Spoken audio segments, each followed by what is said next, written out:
Šodien mēs atsākam mūsu tradīciju, kuru esam savulaik inicējuši ar valsts prezidentu iniciatīvu. Tas ir pasaules līderu lasījumi, kuras atbalsta Latvijas valsts prezidentūras. Un šie lasījumi ir devuši mums iespēju iepazīties gan ar pasaules politikas, kultūras, zinātnes līderiem. Es ceru, ka šī tradīcija mums izdosies. Šo tradīciju izdosies arī turpināt, pateicoties gan prezidentu patronāžai, gan arī atbalstītājiem. Šodien mēs paldies arī Nordējām, kas ir šī pasākuma atbalstītājs. Un es domāju, ka tas šādi lasījumi parādīs mūsu universitātes, mūsu valsts ciešo saistību ar norisēm pasaulē, ar to, ko mēs varam mācīties un kādi ir mūsu uzdevumi strādājot pie universitātes attīstības un ar šo universitātes attīstību paustot arī mūsu valsts izaugsmu. Šodien ir īpaši diena, kad šis lasījums pirmais atjaunotajā lasījuma ciklā sakrīt ar Latvijas Universitātes jubileju. Un šajā brīdī man ir īpašs prieks un gods dot vārdu valsts prezidentam Raimondam Vējam.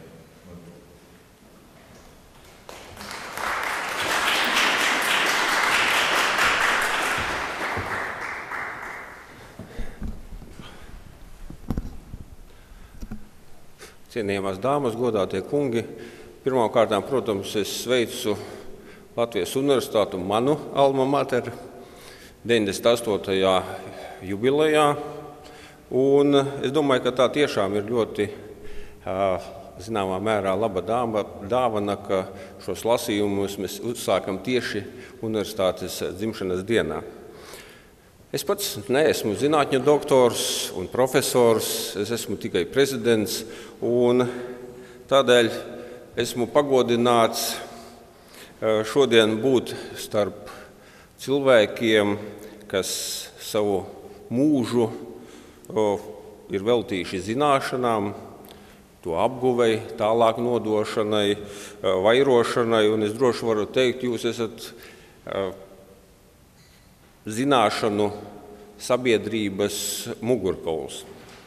Zināšana sabiedrība vienlaikus ir mūsdienu realitāte un arī mērķis, uz ko tiekties. Realitāte tādā nozīmē, ka zināšanas caurvij ikvienu mūsu sabiedrības procesu.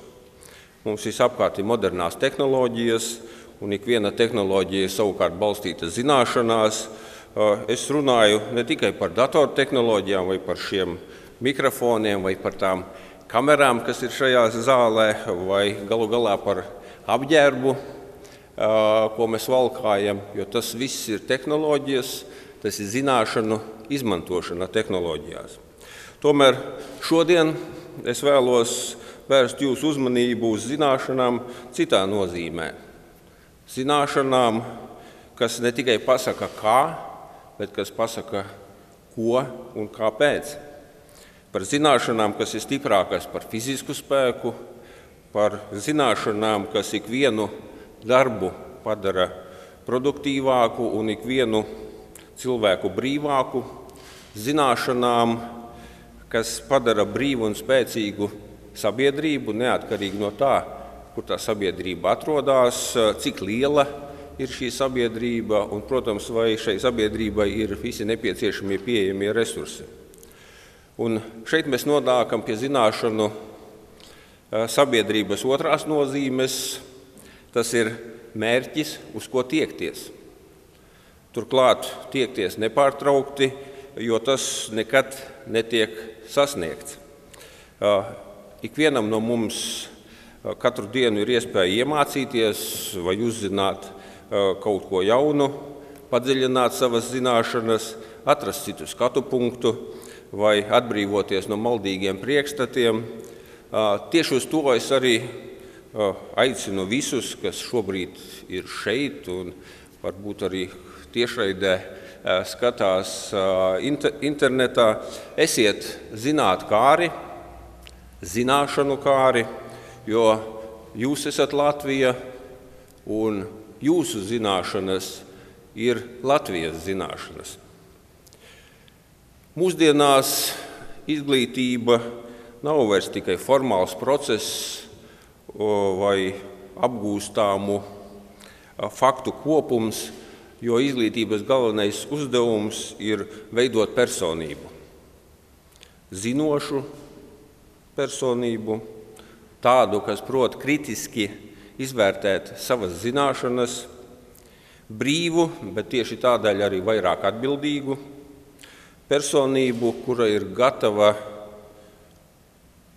iestāties par savu viedokli, aizstāvēt savus spriedumus, izvērtēt savas izvēles.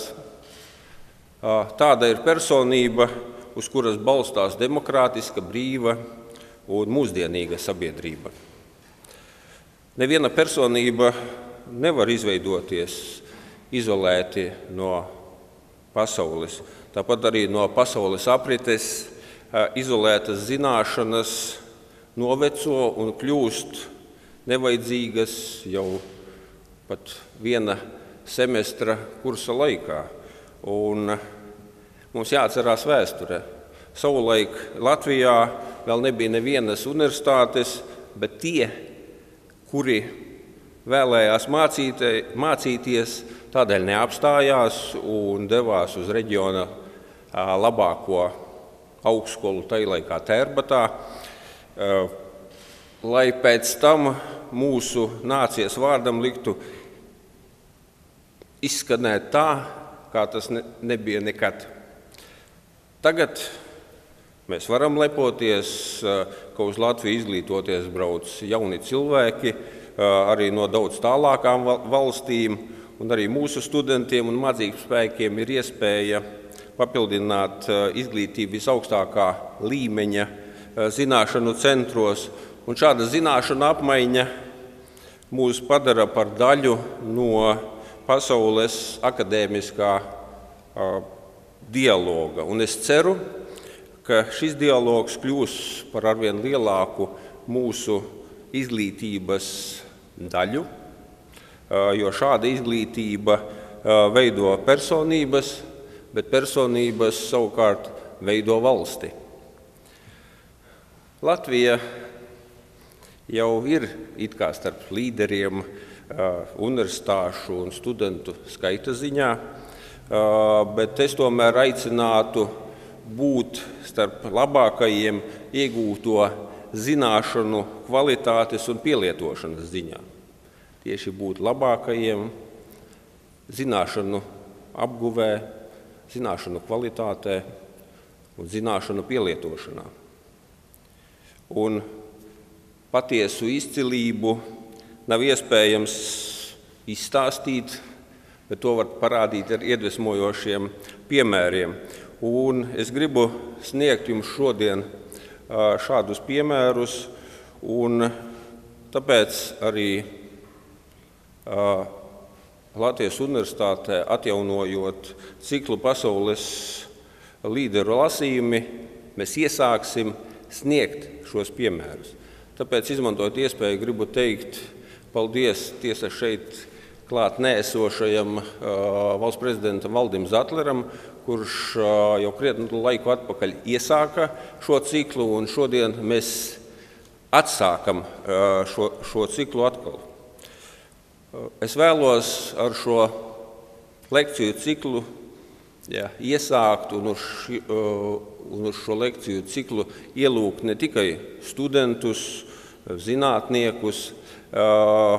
Es pat vairāk vēlos aicināt tos, kas ikdienā veic citus darbus, žurnālistus, no kuru zināšanām ir atkarīga informatīvā telpa, politiķi un politiķus, jo lēmumu pieņemšanā patiesa izpratne ir kritiski svarīga.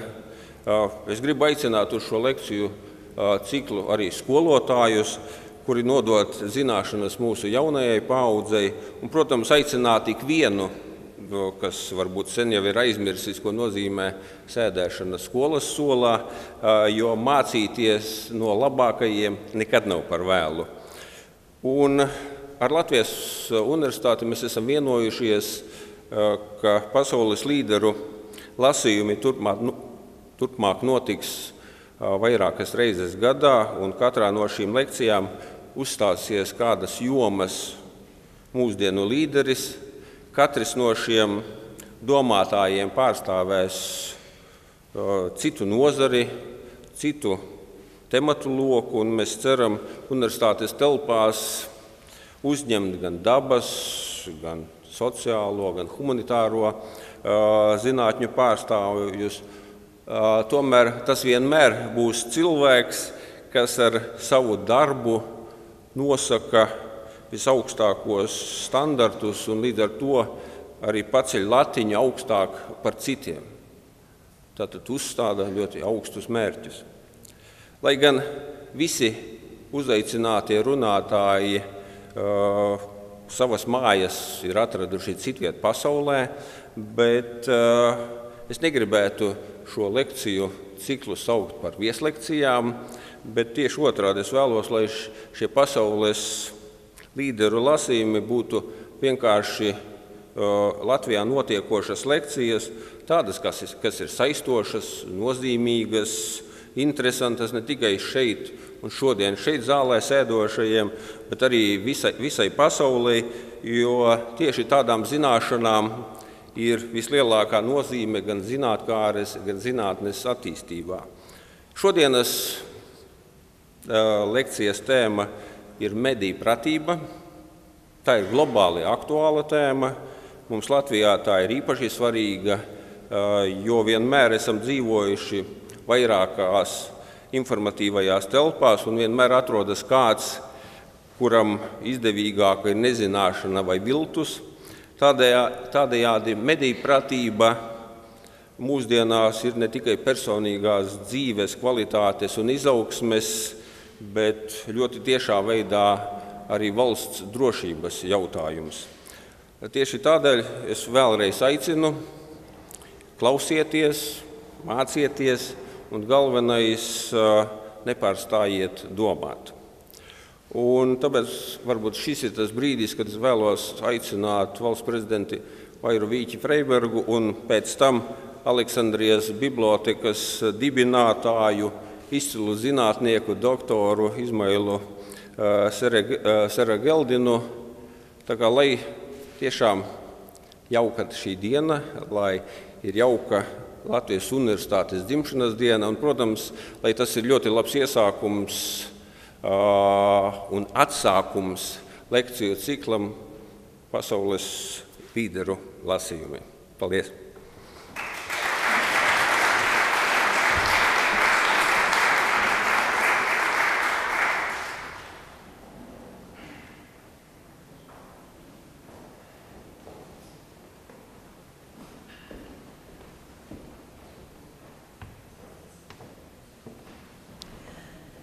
Augstgodātais valsts prezidentkungs, godātais rektori, goda viesi, ekscelences akadēmiskā saime.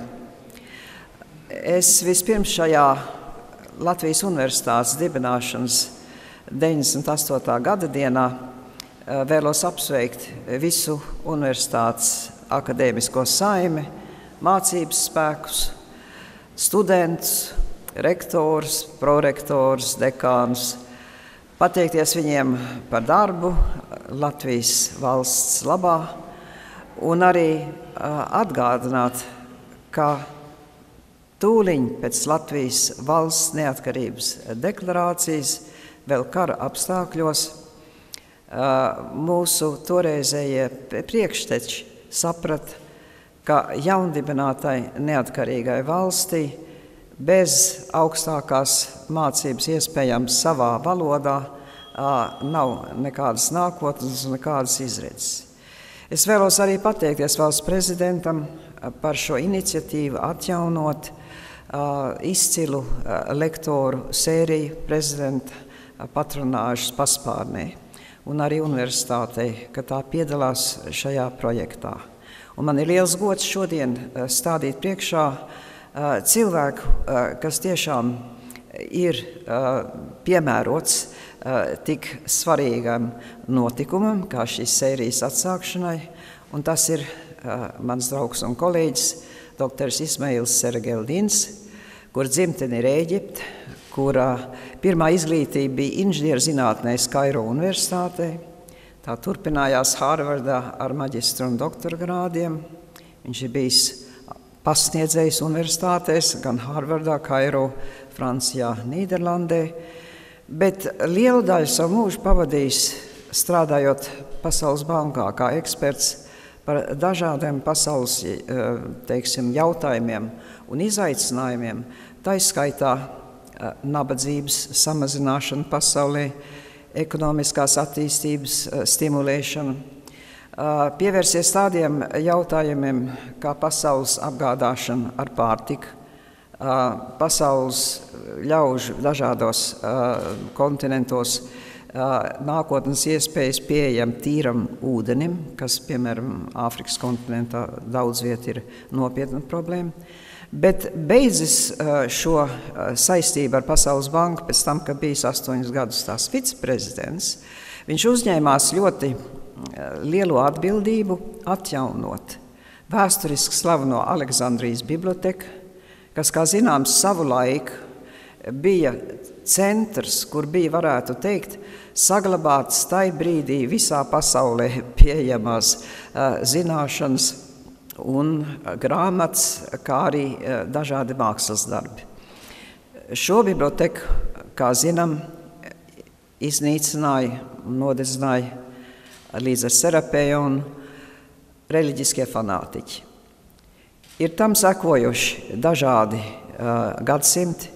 Musulmaņu pasaulē lielais uzplaukums bija viduslaikos, tas, ko mēs Eiropā saucam par tumšajiem viduslaikiem, viņiem bija zelta laiki un liels intelektuālās attīstības periods.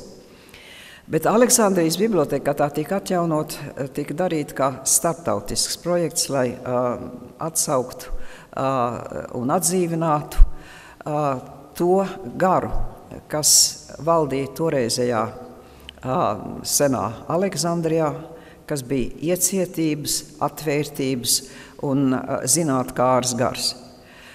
Šī bibliotēka sākās no pašiem pamatiem. Dr. Serageldins būtībā sniedz viņai konceptuālo ietvaru, kā viņu pārvaldīt, kā viņu attīstīt. Viņa ir augusi neticamos apmēros, viņiem ir, man šķiet, tā ir vienīgā bibliotēka pasaulē, kam ir pašai savs superkompjūters, un viņš ir izveidojis šo bibliotēku par tādu, kāda varbūt parauga visai pasaulē, un es priecājos, ka Latvijas bibliotēka, Latvijas Nacionālā bibliotēka ar Vilka kunga atbalstu ir saistījusies ar nolīgumu, sadarbības nolīgumu ar Aleksandrijas bibliotēku. Bet galvenokārt šodien mūsu priekšā stāsies šīs bibliotēkas tagad jau goda priekšsēdis, viņš ir beidzis savu 15 gadu kalpošanu šai iestādei, bet viņš ir pazīstams visā pasaulē kā reti erudīts cilvēks, kas var runāt gan par zinātni, gan par literatūru, gan par humanitārām, gan dabas zinātnēm. Un viena no viņa specialitātēm ir tieši saistīta ar informātiku un informāciju. Bibliotēka kā nekā ir vieta, kurā tiek deponēta informācija un zināšanas, Un bibliotēka ir arī vieta, kas viņas izplata tautā. Un Aleksandrijas bibliotēka šeit atkal ir paraugs ar to, ka viņai ir filiāls pat tālākos Ēģiptes dienvidos, lai varētu sasniegt pēc iespējas vairāk iedzīvotāju. I'd like to present, ladies and gentlemen, a gentleman and a scholar who, in his life and in his work, has bridged the gap that C.P. Snow had called the two solitudes, that the humanities and the experimental sciences are two different intellectual worlds, and never the twain shall meet. Dr. Serageldin has presented on Egyptian television over 100 programs explaining science, both to children and to adults. He has been instrumental in developing science centers, both for adults and children in Egypt. And he has written books, both on economics, on agricultural problems, on Islamic thought and wisdom, on Shakespeare and on Cervantes. And, well, I shall not enumerate all the subjects that he has touched upon, because he's written over 100 books and published about 500 articles. It is a great pleasure to greet among us today an honorary doctor of this university, the University of Latvia, Dr. Ismail Serageldin.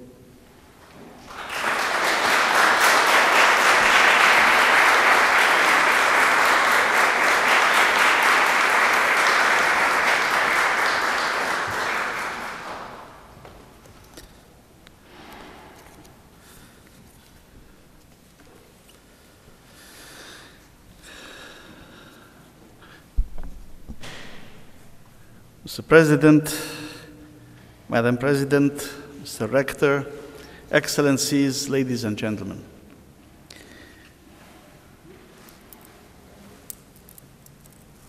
Thank you for the honor of inviting me to address you today on a timely topic of great importance, namely, how are we going to cope with the rapid rise of fake news, outright lies, smear campaigns, cyberbullying that is facilitated by the internet and the new social media platforms.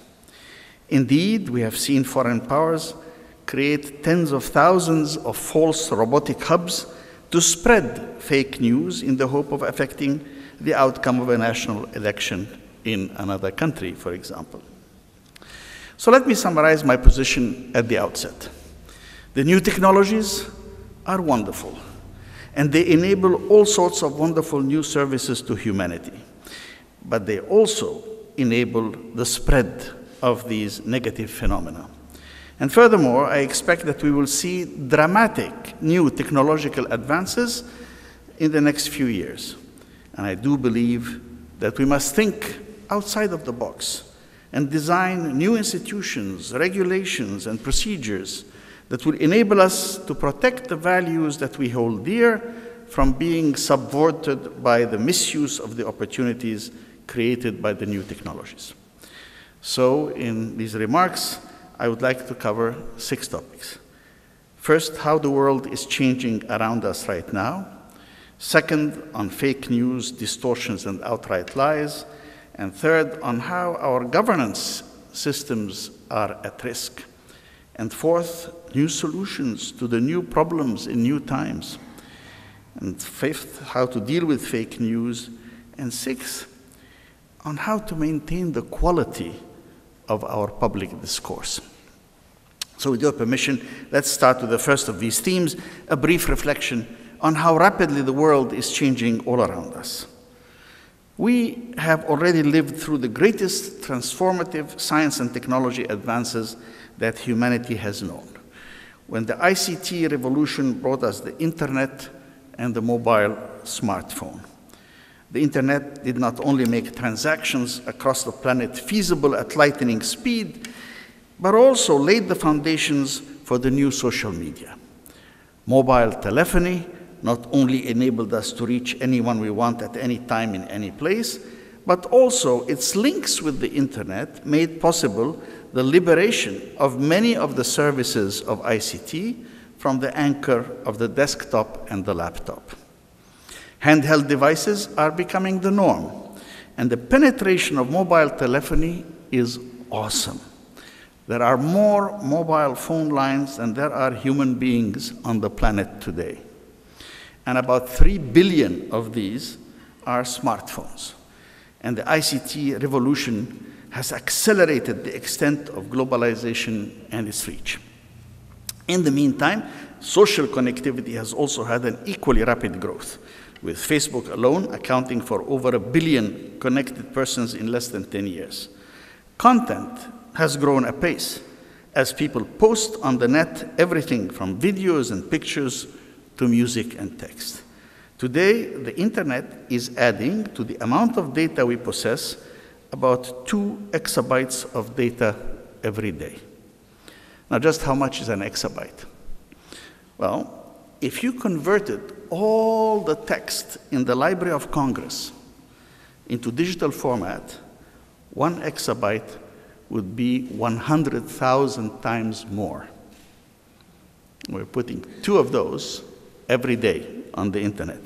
So the age of big data and social connectivity is here.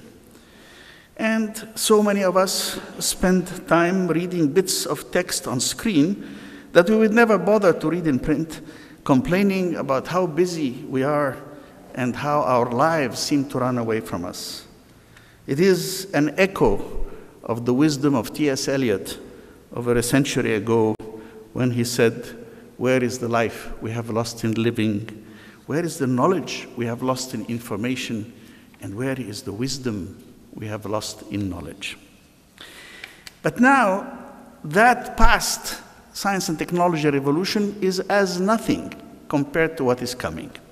The scale of the coming artificial intelligence, or AI, revolution promises change of such a magnitude and at such a speed that the international firm of McKinsey has estimated that it will have 3,000 times the disruptive effect of the Industrial Revolution.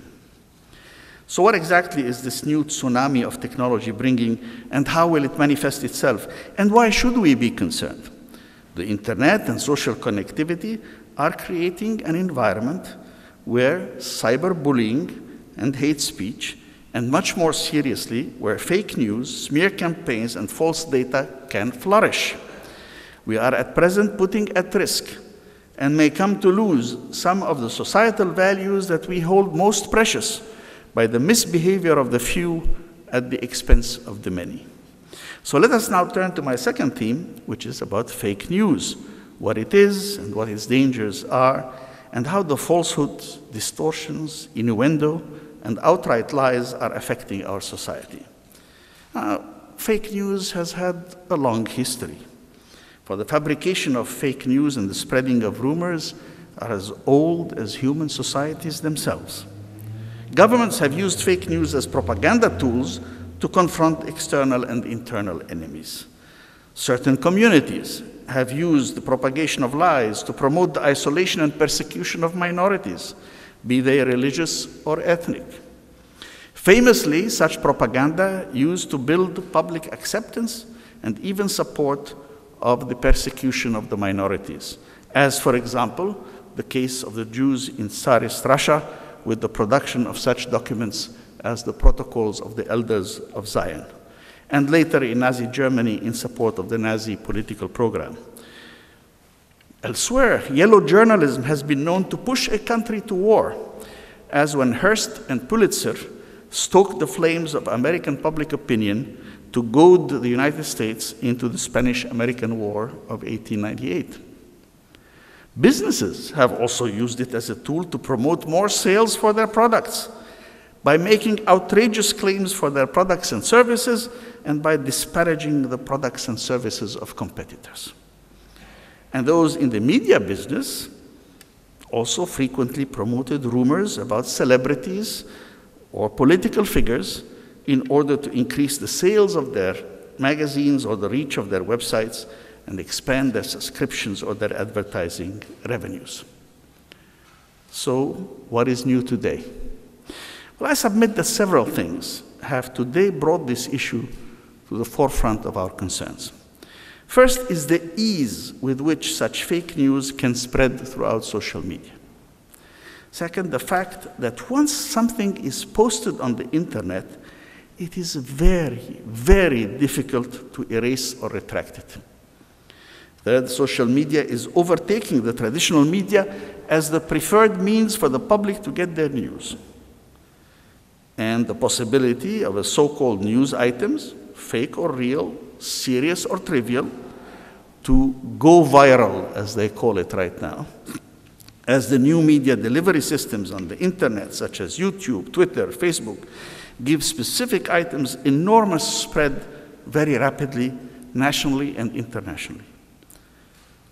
And the multiplicity of channels in conventional media and the creation of special distribution groups in the social media has promoted a polarization of the public and allows persons to join other like-minded people in what becomes echo chambers, in which they reinforce their prejudices rather than get informed of alternative views that exist out there somewhere. Then cyberbullying of dissident or minority positions have become easy and effective to the point of pushing a number of young people to depression and even suicide. New techniques for creating fake sites and cyber robots that can spread fake news and false reports by harnessing the power of robots and programs has magnified the capacity of the new technologies to be misused. And fake news and erroneous propaganda have been used to remotely recruit and radicalize future terrorists. So critical is this last point, with terrorism striking almost all societies in the world, that I believe that a few additional words would be pertinent here. Last year, in an intervention at a seminar in Rome, I referred to echo chambers and the vortex of lies. In that paper, I presented my views that we are witnessing both a qualitative and a quantitative transformation of the manner in which the public gets its news and forms its ideas. Lies are used to lure new members into a group or a community, and then the echo chambers reinforce the prejudices of that group. Looking at the history of the last century, where the tools of mass media were available for the first time on a large scale, we have seen the horrors that the crowds in hitherto civilized societies could be driven to by a skillful mix of propaganda and political organization. We saw the seduction of evil, the many who let themselves be sucked into that vortex of lies, who followed the path of least resistance, just go with the flow, or at least say nothing. The crowds, the numbers, the surge, the crowds become mobs, the drive and the drama of human passions unleashed, of human terror unbridled, of emotions unchecked. And those who controlled the propaganda machine, the political echo chamber, acquired and deployed their tyrannical power. Communism and Nazism are stark reminders of how unchecked such mechanisms can reach monstrous proportions, even with the limited tools of its period. Today, Daesh is a bleak reminder of how insidious an infinitely smaller number of people can be with the tools of the 21st century. A carefully constructed vortex of lies sucks the innocents into an echo chamber where the views of the group are reinforced and the recruit is indoctrinated. So how dangerous is all this? So let me now turn to my third theme, namely how the foundations of our governance systems, the bedrock of our organized civilized societies, are being eroded. I am specifically excluding the global effects on the economy, international relations, and other such issues, and will focus on the governance of the nation state. So, are we at risk from fake news and the new media? Individuals or extreme groups have tried and sometimes succeeded in subverting the democratic process. A moment of major national emergency may help justify an outright takeover. We have seen examples of that recently in Turkey, and of course the historic example of the Reichstag fire leading to the consolidation of power in the hands of Hitler and the Nazis.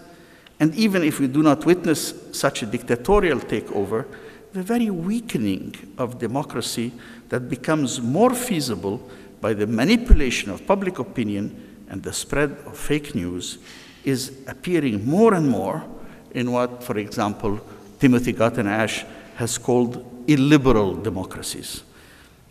Democracies that have some of the trappings of the democratic process, but where, in fact, matters are taken well in hand by a governing elite. And that alone is enough of a threat for thinking persons to be alarmed. So there are many calls for promoting, filtering the kind of speech that is posted on the internet in all its forms, and forcing the provider of platforms such as Facebook and Twitter and others to assume some responsibility for the material that is being posted on these most important platforms. Technical difficulties aside, and assuming that artificial intelligence will enable us to develop some filtering capability, which even if it is not foolproof, will still reduce considerably the phenomenon, there remains a fundamental question about whether that would be a desirable thing to do or not. Interfering with freedom of speech has never been a good policy, no matter who does it. It inevitably leads to a slippery slope that will harm that essential lifeblood of all societies, which is freedom of speech and freedom of access to information. Countries that have tried to do so in the name of national security have found out very quickly the moral strain that it puts on society. Look at the United States. The Patriot Act, passed by Congress right after the terrorism of 9/11, which was intended to give the government the tools it needed to launch a war on terror.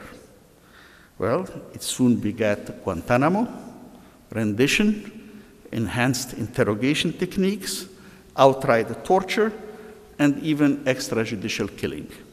And all this in one of the most solid of democracies in the world. In a great statement generally attributed to Voltaire, or at least fully reflecting his thinking, he's alleged to have said, "I disagree with what you say, but I am willing to fight to the death to defend your right to say it."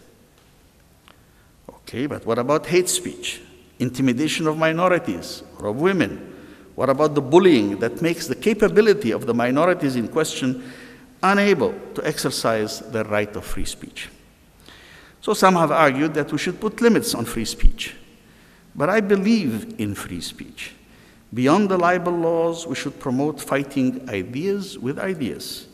And after all, during the Vietnam War in the 1960s, even the burning of the American flag as an act of expressing dissent was considered protected free speech under the First Amendment of the United States Constitution, which incidentally, as you probably know, they are debating right now again whether standing in the national anthem or putting down on one knee is acceptable or not acceptable today, when at the height of the Vietnam War, the Supreme Court defended our right as anti-war activists to burn the American flag. So yet when we take this more extreme libertarian position, and I'm very aware of this, and this is a dilemma, when we take this more extreme libertarian position on refusing limits to free speech, we find that among the primary beneficiaries are the purveyors of fake news and hate speech.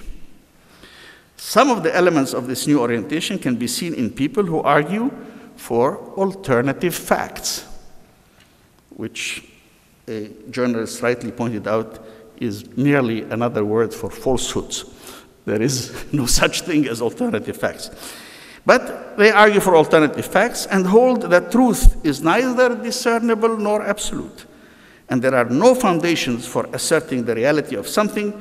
There is no privileged standpoint from which to analyze, much less to theorize. And these people, purveyors of alternative facts, claim to be entitled to assert their views, and that these views are equally acceptable as any other view, even when their viewpoint is clearly contradicted by ascertainable facts. So I personally believe that we should prosecute incitement to violence, and for the rest, we must fight ideas with ideas. Over the long haul, truth will dispel falsehood, and ultimately, we should be inculcating and teaching the younger generation to value critical thinking and to recognize the value of civility in public discourse. And these are the qualities that true democratic processes need. Democracy is challenged. There is a malaise gripping the advanced societies of the West. Just reflect what a difference a mere 25 years can make. Back in 1992, the West had won the Cold War. The Western democracies were confident of the righteousness of their course. The whole world was applauding Western-style representative democracy and rushing to adopt free trade and globalization as the victorious principles that defeated the once powerful Soviet Union. The EU was seen as a model, and many from the former Eastern Bloc were eager to be allowed into this club of peace and prosperity. By the start of the century, we saw democratic systems begin to falter. A profound disenchantment has set into the body politic over the last 15 years. Participation rates of eligible voters in the electoral process are down, and so is the membership in traditional political parties. Rejection of the elite in many countries is accompanied by the rise of populist rhetoric and the politics of hate and fear. Fake news and false rumors are easier to spread than ever due to the new social media, promoting extremism and rejecting pluralism. And furthermore, the civility of the public discourse is undermined by the language and spread of cyberbullying on the internet and social media generally. But simply stated, although there are many varieties of democratic systems, all true democratic systems are based on the belief that an informed citizenry makes up its own mind and expresses it to guide the politicians in the direction of policies that the informed public wants. That process requires access to correct information, and thus free speech has been protected in all democracies and in the media, in the correct belief that without such continuous access to information, correct information, the democratic system would simply not work. Regretfully today, fake news, which is simply lies, has polluted the available information and thus threatens our very understanding of how a democratic political process should work. Indeed, so significant is this challenge that the American Academy of Arts and Sciences has devoted serious study to the risks that the democratic systems face because of fake news. The Academy has correctly posed three fundamental challenges to the validity of a democratic system exposed to a constant barrage of falsehoods and lies, for the very ideal of democracy as ruled by the people is suffering a crisis of confidence. If the will of the people can be manufactured by marketing strategies, fake news and confirmation bias, then how real is democracy?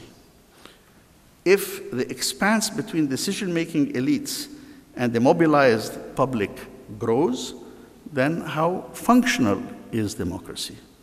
And if political alienation and apathy increase, then how representative is democracy? And so, my friends, the challenges are very clear, but what can we do about it?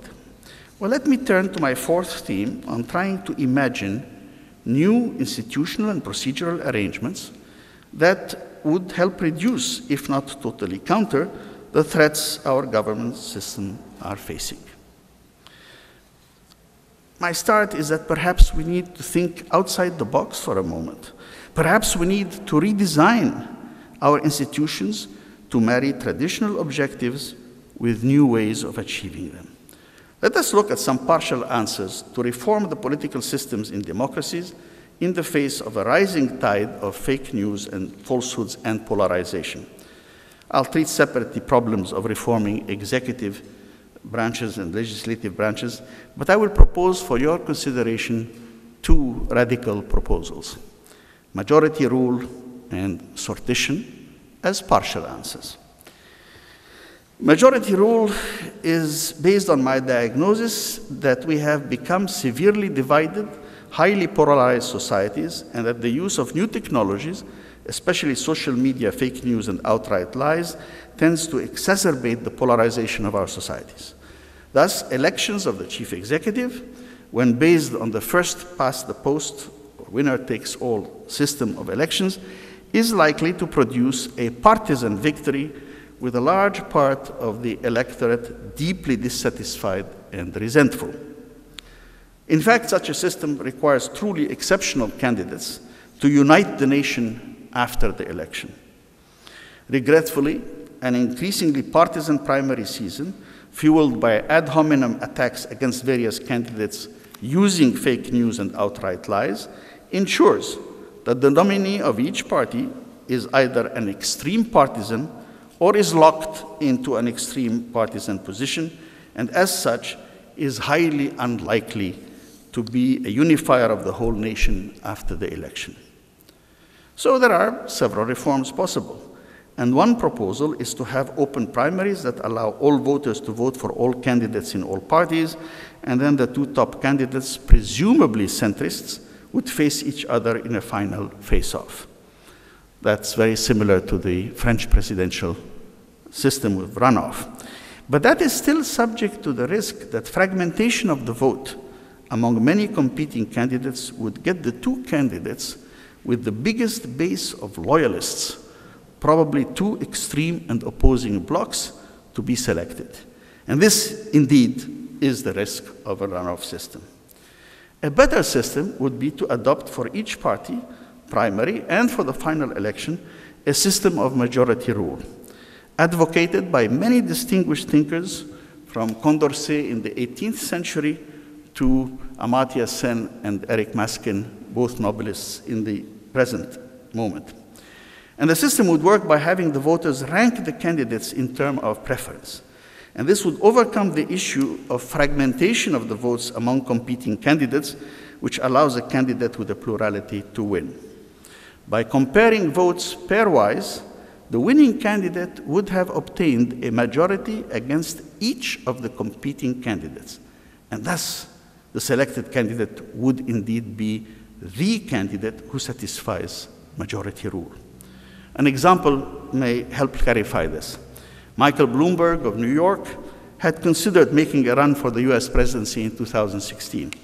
But under the present system, his entry into the race, where he expected to get maybe 15%, would probably have taken more votes from Hillary Clinton and given the election to Donald Trump.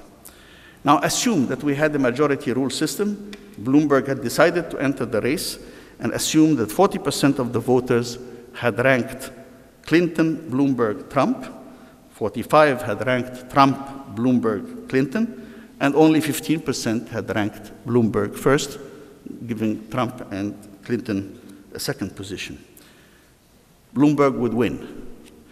He would beat Trump with his 15 and the 42nd choice from Hillary, 55-45, and he would beat Hillary 60-40 with his 15 and the 45 second choice. So majority rules indeed. And it results in more candidates running without being afraid of dispersing the votes among like-minded candidates. It gives more choice to the voters, and I believe greater legitimacy to the winner, who is clearly shown to have beaten all the other candidates on the ballot, and thus winning candidate has a much better chance of unifying the nation after election. Because if you don't get your favorite candidate, you will get your second favorite candidate. And that's someone that you can work with, as opposed to getting your most hated alternative, which is what we are facing with the greater and greater polarization that is occurring. In fact, had the system been in place, Mr. Trump would not have won the Republican nomination. Because those who voted for Cruz would have chosen as a second candidate Rubio or a third candidate Kasich, and would have probably put Trump at the bottom of their choices. But he won because of this distribution of votes, among others, and we saw the results now. So if that's also good, why have we not all adopted such a system? Because it was generally too cumbersome to calculate all the pairwise rankings, especially with millions of votes being cast, hence the attractions of the first past the post and the plurality wins approaches.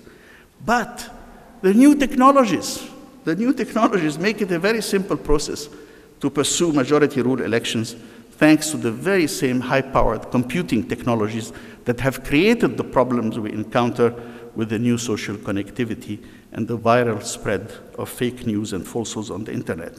And I believe that we can protect these processes from external hacking.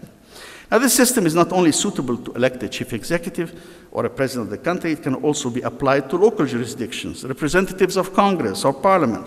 It would offer choice without fear of splitting the vote between sympathetic candidates, giving the victory to an opposing candidate who could otherwise get only a plurality of the vote.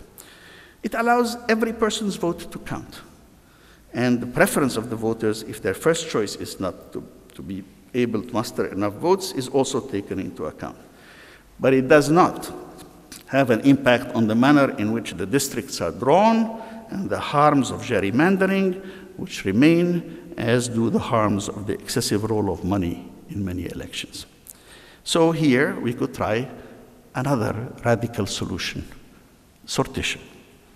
We could remedy some of the problems of blocked parliaments or excessively influenced legislatures by adopting outside of the boxes alternatives like sortition. I mean, problems like we see in the American Congress or in Belgium remaining without a government for 521 days.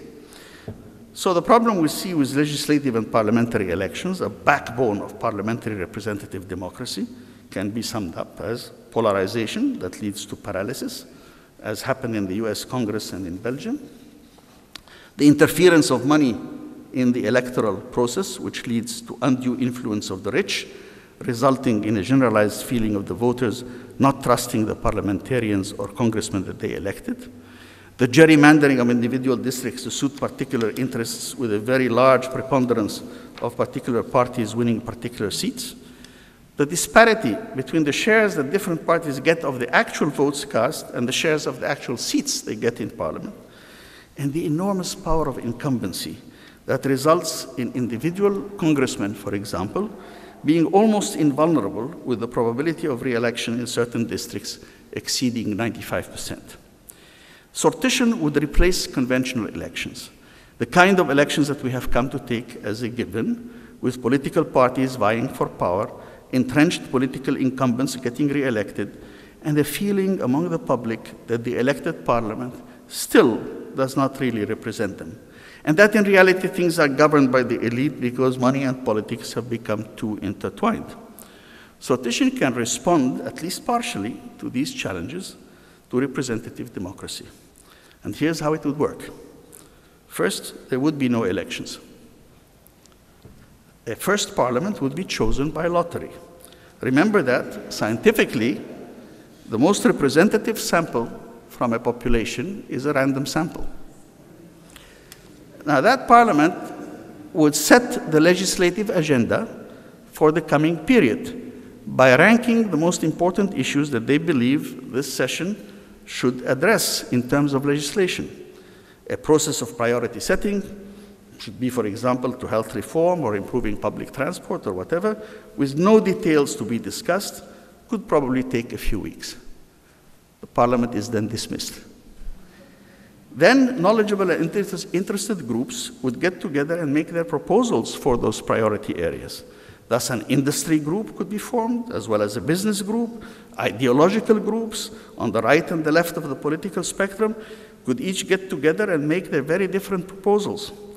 And instead of hiring lobbyists, different groups from industry or to NGO would advance their proposals for the topic of their choice.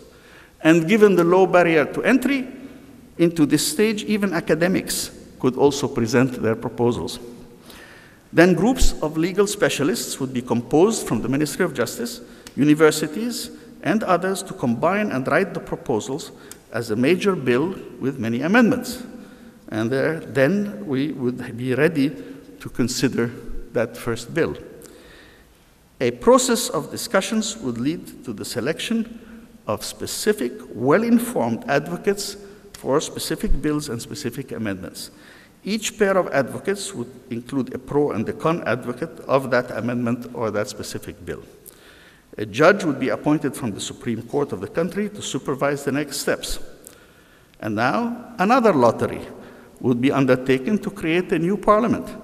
And then each bill with its amendments would be argued by advocates in a carefully structured and controlled way, pro and con receiving appropriate and equal time, and the correctness of the data presented would be ensured in advance, and the judge presiding over the proceedings would have each amendment argued, one for, one against, and then put it to a vote. No speeches, no grandstanding by the parliamentarians chosen by lottery, just a straight vote up or down. And then move on to the next amendment, and then finally the total bill as amended. And after each bill is approved, the parliament is dismissed again and selected again for a new procedure for the next bill. This is done until all the bills matching the priority set by the first group are completed. The reason that you would dismiss each parliament after each bill is not to allow the legislators or the voters, in this case, to stay too long in position so as not to attract those who would want to bribe them. Now, the parallel between this process and the selection of jurors and the operation of a trial by jury is obvious. And it answers one of the primary concerns of many when first confronted with the idea of abolishing elections: what guarantees accountability of those selected by lot? The evidence is that there is accountability to principle rather than accountability to a political base of particular voters. Most jurors in most trials by jury do take their duties quite seriously, even though they are selected by lot and then disappear after the trial. On the other hand, the relationship of particular elected representatives with their base tends to deteriorate into patronage and worse, and there are very few elected officials who would want to cross their base in the spirit of Edmund Burke, who told the voters who elected him, "Your representative," meaning himself, "owes you not his industry only, but his judgment, and he betrays instead of serving you if he sacrifices it to your opinion." That was the great Edmund Burke, who also said another famous line, that the only thing necessary for the triumph of evil is for good men to do nothing. So the sortition system would abolish elections and their costs, the role of money plays in them. It also creates a system where the full participation of the electorate, at least as a population pool being drawn from, at a time when the participation rates in many elections are alarmingly low. Public debate would continue, and fake news and falsehoods would probably continue to contaminate the public discourse. But the process proposed here would limit the effect of misinformation by ensuring the quality of the pro and con debate in an organized fashion. The cost of elections and the problems of the influence of money in political decision-making would be reduced. Likewise, because there are no known individual candidates, powerful interests would not be able to buy influence or even offer bribes if someone was inclined to bribe them. It would limit the effects of incumbency, as it is almost statistically impossible that a delegate would be selected twice from the same population pool. It would ensure that the selected parliament is truly representative of the population at large, and the process would be transparent and educational, instead of the drafting and arguing being done behind closed doors, benefiting those with access and power. The election by majority rule would tend to ensure more broadly acceptable candidates being elected by a transparent process that gives them legitimacy, and the parliamentary sortition processes would be likely to have a much more efficient and less corrupt system of legislation. Now, I do recognize that no system is perfect and every possible proposal is subject to critique. But I believe that the magnitude and the depth of the changes that human society is going through require that we be bold in our initiative, think outside of the conventional box, and use the techniques that new technologies make possible. And that needs to be supplemented by media literacy. Now, media literacy is, that's my fifth point, is generally taken to mean to learn how to evaluate content and create media in a variety of forms. But we need to keep evolving our techniques to reach the young and to incorporate that in the context of education of students in the 21st century. In the meantime, how can the public learn to discriminate in the reading between fake news and real fact-checked news? Beyond the obvious instructions to trust established news sources and organizations, different authors have slightly different recommendations, but in general they suggest critical thinking and common sense. For example, for effectively evaluating online sources, ask yourself, how did you get to this site? Was it recommended by someone reliable? Is it a reference site cited in scholarly articles? What is the domain of the site providing information? In academic universities, in AC outside of the United States, or .edu in the United States, or a government agency, or a commercial or business site. Look at the About section of the site, find out who created it. If there is no such information, that should be a red flag. Try to check the accuracy of the information against other sources and look for the academic supports of properly researched material from bibliography to footnotes. Ask yourself, who would benefit if you accept this information as accurate? And ensure that the information you are looking at is recent, the site itself functional and current, and we're looking at when it was last updated and whether it is properly constructed and easy to navigate. But in the final analysis, what we need to do is to focus on the education system, to encourage our youth not to go for the quick and the superficial, and to value the more deliberative and reflective approaches. That is how they will acquire a proper foundation of critical thinking that will stand them in good stead in the lifelong journey of learning. And I know that this does not address the use of hate speech and cyberbullying. For that, as we said earlier, we must beware of jumping too quickly to the idea of policing the internet and limiting free speech. We need better discourse, not less discourse. So allow me now to turn to my last and final theme: why we need to address the quality of our public discourse. We live in complex societies, and we face complex choices. So despite the echo chambers and the ingrained prejudices, despite the spread of fake news, smears, and outright lies, we need to encourage the civility of our public discourse. To seek the marginalization of hate groups, we must promote lucidity in our public discussion. We live in complex societies, and the slogans of T-shirts and bumper stickers are not adequate to discuss real alternatives for social action. Even when all agree on the basic facts, the selection of the course of action can be very difficult, as we can see, for example, in discussions on the reform of healthcare in the United States. So let us stop for a parable. It's a story that I owe to my good friend Amartya Sen. You meet 3 children with a flute, and they ask you to help decide who should get the flute. And the first child is poor and has no toys, while the other 2 are rich and have many, many toys. And the facts are not contested. Thus, it is fair to let the poor child have the flute. Now consider the same 3 children, but the middle child says that she is a talented musician. She enjoys playing the flute. The other 2 have absolutely no musical abilities at all. They just blow on it like a whistle. But they enjoy listening to her play. So again, the facts are not contested. She should get the flute to play, and they enjoy. Now let's consider a third scenario, again, where the facts are not contested. The third child contends that even if the first is poor and the second is talented, he is the one who made the flute.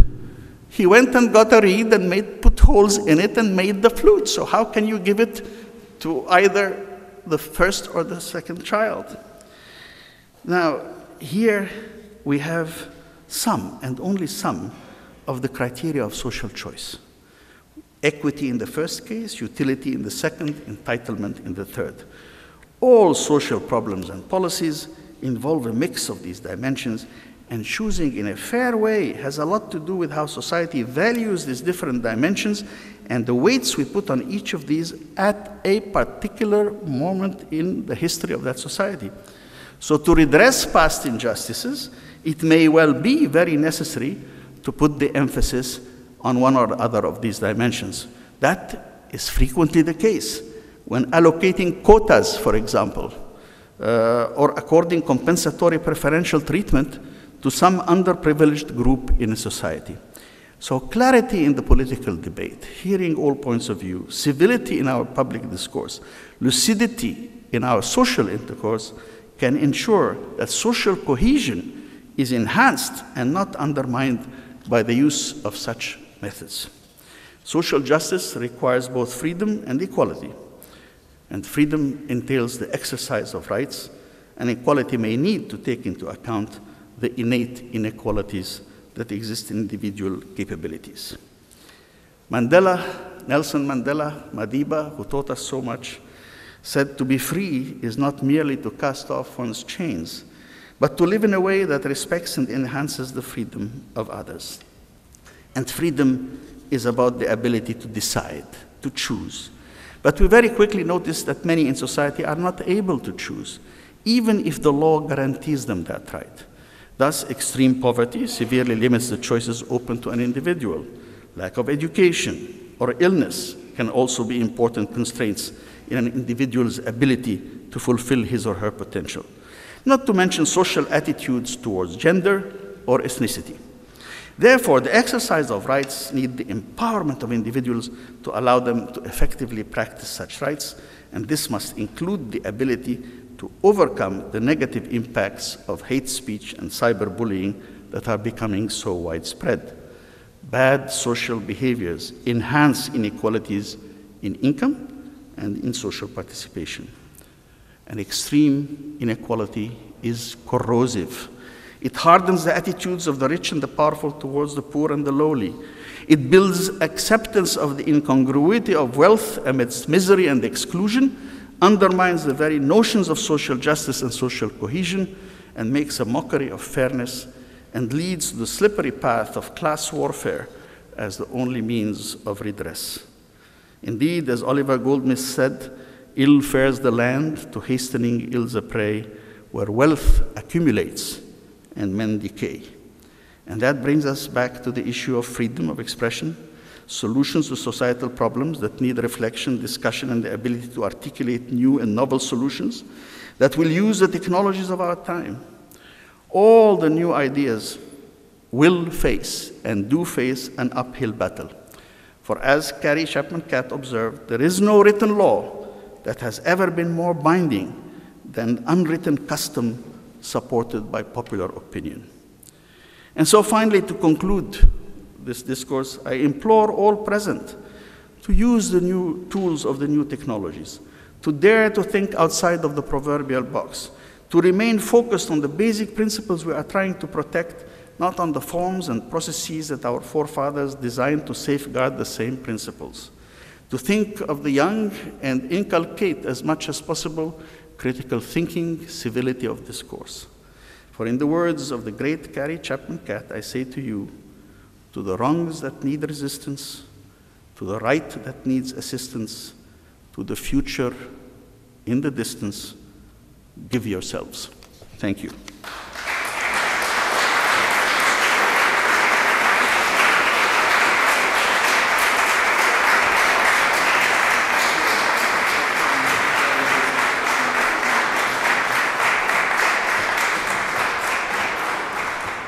Thank you very much, Dr. Serageldin, for this fascinating and intriguing speech, bringing us really to think out of the box.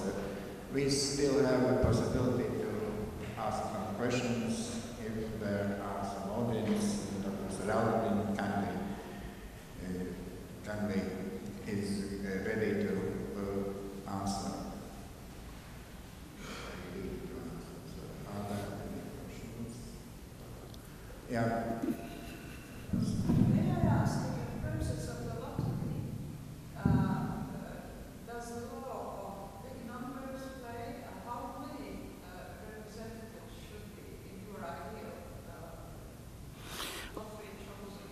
I think by and large the current size of parliaments, although it varies, is about right. Anywhere, well, it depends on the size of the country, but even for large, relatively large countries, anywhere between, say, 300 and 500 people would be adequate to have a fair representation of the whole country. I mean, the United States has 535, and were it not for the gerrymandering of districts that keeps them locked either Republican or Democratic, so people are only afraid of the primary and not afraid of the final campaign, the districts would have been reasonably adequate. So I think something like that would be enough.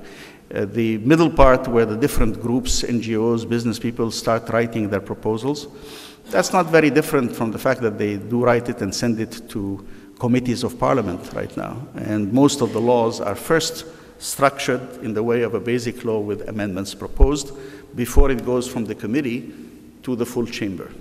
The only difference here is that the process would be organized in such a way that the debate would be educational and transparent.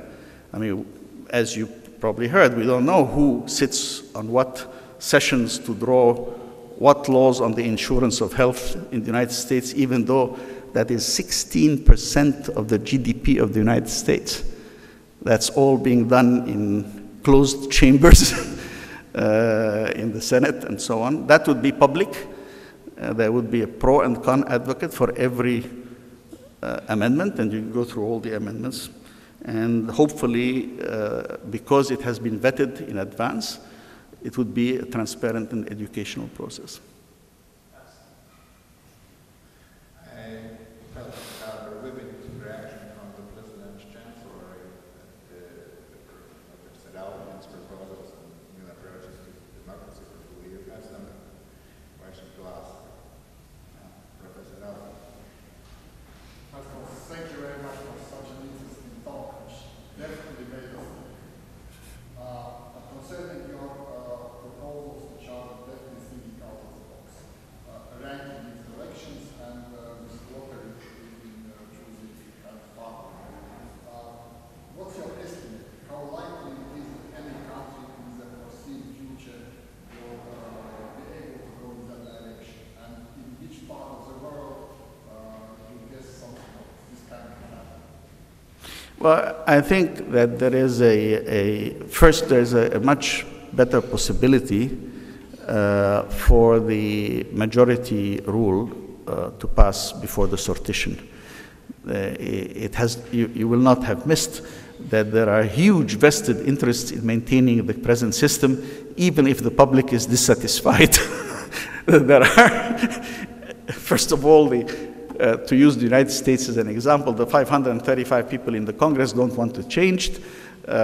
Even the small change that California made to the primary, to have an open primary for everybody, so it's more like the French presidential elections, is taken to court by both the Republican and Democratic parties have taken the state of California to court because they want to maintain the current system.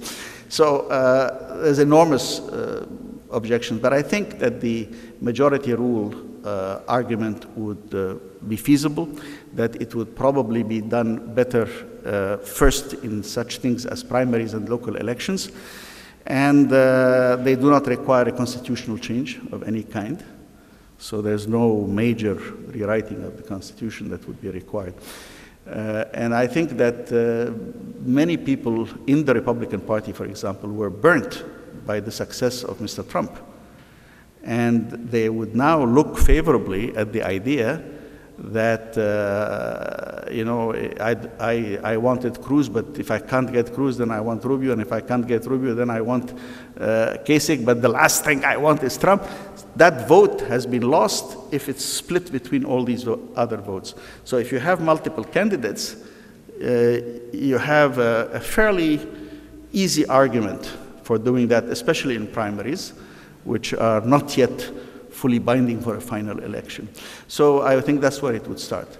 Lotteries will start. They've started in some places, actually organized by executives to get public sentiment on difficult decisions. There was a case in Australia and a case in Northwest Canada, but these are small local cases. It will take time. I don't think it will happen quickly. But you know, we have to think that our forefathers who drafted these constitutions in the 18th century, whether in the United States or in France or gradually in England, they came about these things and they did innovate. And the fact is, why shouldn't we innovate when the new technologies make possible things that were impossible? For example, the balloting I'm talking about, you can actually, I see it at the airport, I take my boarding pass and it goes like that and the machine certifies it. So you can have your handwritten ballot which says I vote for these people. It passes on a machine, it goes and the handwritten ballot is maintained in case there is a question afterwards and it goes to court. But in the meantime, the scanning will allow it to instantaneously be available for much quicker pairwise reactions. So the technologies make it possible. Before that, it was dismissed as an interesting idea, but not practical. But now it's getting practical.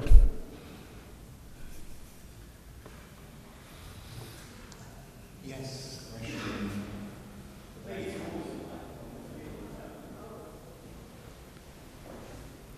Actually, the main thing of these proposals is not so much to say that these are the proposals, it's to suggest that all of us should be willing to think beyond the conventional elections we've gotten used to, democratic structures we've gotten used to. Go ahead. If I may go back to the grassroots level of raising public awareness, basically stems from the education as you also mentioned, then currently looking at the educational landscape of Latvia, probably also in wider context, two approaches can be observed. The one being the very traditional one, which basically means that education still focuses on educational institutions giving the learner the fundamental knowledge of all kinds of or specific chosen fields, and then expecting that the learner would be able to use the knowledge in particular ways in his life.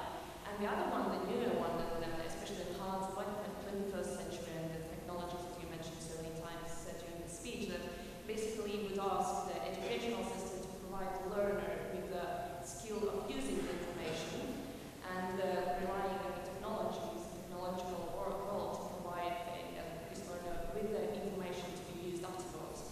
So basically, two different approaches, very opposite to my mind. My question in the context, especially with your title of your speech, is which one of these approaches, to your mind, prefers the learner better for being able to oppose the fake news versus then make informed decisions? The one where the basic fundamental knowledge is provided and the learner learns to use it, or the other way around? Okay, well, that is, I'll try to summarize, that's the topic of another major lecture, and I have very radical views about changing educational systems around the world, which I think are obsolete. I mean, all our educational systems are based on producing disciplined people who are willing to take on boring jobs and abide by figures of authority. And we start by forming this with the children. Starting with children, you know, children like to run and shout and play, and the first thing you tell a child in school is, sit down and keep quiet. And there's an authority figure there, the teacher, and you have to listen to the teacher, and the parents reinforce that, and schools reinforce that. And then the schools give degrees or certifications that tell future employers, you know, this is going to be a good employee above and beyond any particular skills that they will have. Now, the sad reality, this was what the economies of the world needed for most of the 20th century. But in the 21st century, I think the economies of the world are changing very rapidly, and they need problem solvers, they need imaginative people, they need all sorts of different skills than those that were so-called marketable skills. What was marketable is changing right now. And secondly, the fact is that there is a fundamental role for school and the university. Above and beyond instruction and the impartation of skills, it's about socialization. Children should be brought up with other children of their same age, more or less, and learn to interact with them. And when you come to university, young people in a university really go through 5 major transformations at that point. One is they decide whether they want to continue studying or not. Secondly, they start making their own choices about health, whether everything from smoking to drugs to unprotected sex to et cetera, et cetera. Thirdly, many of them actually do form families. And fourthly, it becomes their first major contact with getting into the labor force. But fifth and most important, from the ages of high school through graduation of the first level of the university, is when a citizen is formed. A child becomes an active citizen. A child forms opinions, participates in debates, etc., and learns, and then finally finds their way in one way or another. And so universities have a lot more functions than just to impart skills. Now, when you look at that, then the second thing you look, okay, what about the skills that we will be imparting? Well, fundamentally, you will need some skills for now, but the likelihood is very large that whatever specific skills you will learn today will be obsolete in 15 years, 20 years. I mean, it is almost unthinkable that a medical doctor would say, I will treat people with what I knew 30 years ago. Not feasible. But the same thing is also true of engineers. New materials are being created all the time. Economists, the balance between different types of energy and the energy content of our economic growth is varying very rapidly. Solar energy, wind energy, renewable energies are going to increase very rapidly. So all of that is changing. So what we need is to give the set of skills that allows a student to become a learner for life. In other words, to learn, because you will have to learn again and again and again. And there is no possibility that you will be using the same skills at the time of retirement that you were using at the time of graduation. And everything that I've talked about is accelerating that process, not slowing it down. I would like even to say thank you again, but I can't stop myself of asking you another question, which is very much linked to this last statement you made. And so in this new age of information exchange learning, how do you see what is the role of library? It's very important for us also here looking into the door of our new campus. So what sort of library we need in this new environment for learning? Okay. Again, that's, as you can imagine, that's something I've been involved with a lot. I was also on the visiting committee of MIT's library system and many other libraries. No, I think fundamentally the old library that many of us knew, where, you know, the severe librarian would say, shh, don't speak, etc. Sit down, quiet, read here. All of that is gone. All of that is gone. And what we need instead is 4 types of spaces. The first is a space where young people can get together and be creative in their own fashion.